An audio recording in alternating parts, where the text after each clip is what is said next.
শুক্রবারে কাম চালাইছে জাহাজে কাম চালাইছে, যে জাহাজে গ্যাসের ট্যাঙ্কি আছে, গ্যাসের ট্যাঙ্কির কাজ করে।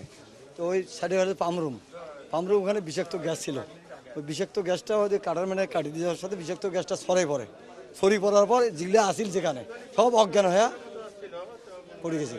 একজন উদ্ধার করে যায়, ওই অবস্থায় হয়, যে উদ্ধার করে সেই অবস্থা হয়। ওইখানে এটা মনে করেন রুম, এটা মনে করেন টাঙ্কি, মানে গ্যাস গ্যাসের টাঙ্কি তো না, কিন্তু ওখানে পানিতে হয়, ওটা গ্যাস হয়েছে আর কি, জমা হয়ে গেছিল।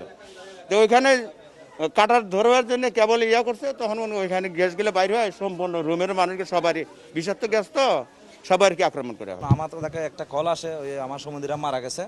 তখন আমি ওইখানে যাই, দেখতেছি এখানে অনেক স্পট ডেট আছে, আর যারা নাড়াচাড়া একটু করছে ওইখানে চিটাং মেডিকেল নিয়ে আসছে এদেরকে, এখানে আসে দেখে ওরা মারা গেছে।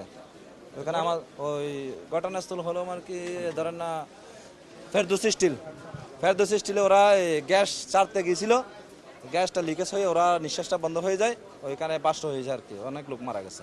ধরেন আমার একটা ধারণা, ওইখানে একটা হসপিটাল আছে, বিএসবি হসপিটাল, ওইখানে মারা গেছে, আমি খবর নিচ্ছি।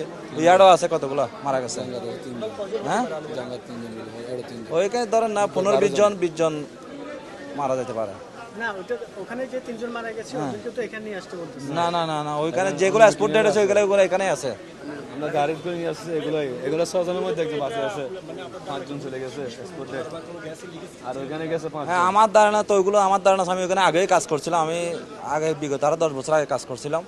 ওইখানে গ্যাস লিকেজ হতে পারে, ওই টাঙ্কি থাকে মনে করেন আমরা যে বাড়িতে সেফটি টাঙ্কি থাকে না, ওই রকম টাঙ্কি থাকে ওইখানে। ওই টাঙ্কিগুলো খোলার সময়, ডাকনি খোলার সময় গ্যাস থাকতে পারে, ওই গ্যাসটাই লিকেজ হয়ে মারা গেছে। হ্যাঁ অবশ্যই কঠোর শাস্তি হওয়া উচিত, কিন্তু ওদের তো শাস্তি হয় না, এরা বারবার এগুলো করে পার পাই যায়। এগুলো মনে করেন আজকে এগুলো ঘটনা হয়েছে, আবার কয়দিন পর আবার শিফট এটা বন্ধ করবে না, এরা আবার খুলে দিবে। এটা ঘটনার সময় দুর্ঘটনা হয়ে গেছে, এরকম ওরা দেখো নিচে নাই, তারা আমাদের শাস্তি চাই, দুর্ঘটনা শাস্তি। শুনছি তখন আমাদেরকে কল দিছে 12টার সময়, বলছে বিস্ফোরণ হয়েছে শিববেড়ায়। এখন যে সবাইকে দুজনকে চকবাজার মেডিকেলে নিয়ে গেছে, সাদা কোনো সমস্যা অনেক কিছু হয়েছে। এখানে শুনতেছি দুটা মারা গেছে, এতটুকু আমি শুনছি। দুনো ভাই এক মারে ফেডার ভাই, দুজন, একটা বড়টা একটা মেজুটা, দুটা একসাথে মারা গেছে বিস্ফোরণে। এটা শিববেড়া একটা ফুরম্যান ছিল, একটা কাটারম্যান ছিল, দুটা এখানে কাজ করতো আর কি। এটা কোনো সেফটি নেই, এই সেফটি নেই দিয়ে অবস্থা হয়ে গেছে।